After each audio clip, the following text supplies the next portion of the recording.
So the Stranger Things finale left a lot of questions, but I would like to give my opinion on two of the unanswered questions. One, what is this rock and where did it come from? Using what I know from the play, I would assume that the rock was taken as a sample from Dimension X, also known as the Abyss, when the ship was teleported there, because according to the play, Stranger Things is actually based off of the Philadelphia experiment, and the USS Eldridge was teleported to Dimension X when they used the cloaking device, and then teleported back 48 hours after. For those of you who don't know, the Philadelphia experiment was an alleged event claimed to have been witnessed by an ex-merchant mariner named Carl M. Allen at the United States Navy's Philadelphia Naval Shipyard in Philadelphia, sometime around October 28, 1943.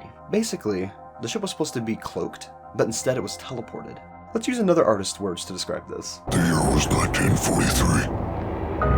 Our ship was stationed in Philadelphia and was equipped to generate an electromagnetic field that would make us invisible to the enemy.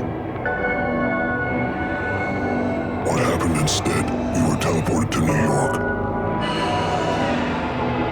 And in that process, my shipmates fused to the hull of the ship, embedded in the metal, screaming for help. But in Stranger Things, the teleportation randomly slung them through the dimensions to Dimension X, and when they turned their equipment back off, they appeared back on Earth. And given this, I would assume that the rock was taken as a sample from Dimension X, or it's a piece of the corrupted hull from the ship itself, after being teleported there and back.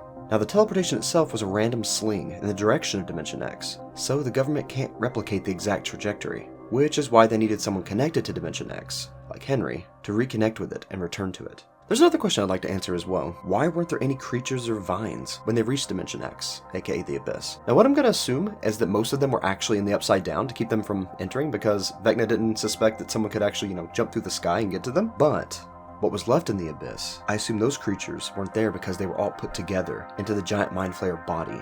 As in Season 3 when the Mind Flayer was using human bodies to make its own vessel, I believe all the creatures and vines, at least in this particular area, were all sculpted together into this new giant Mind Flayer body. What do you think? Let's talk about it in the comments.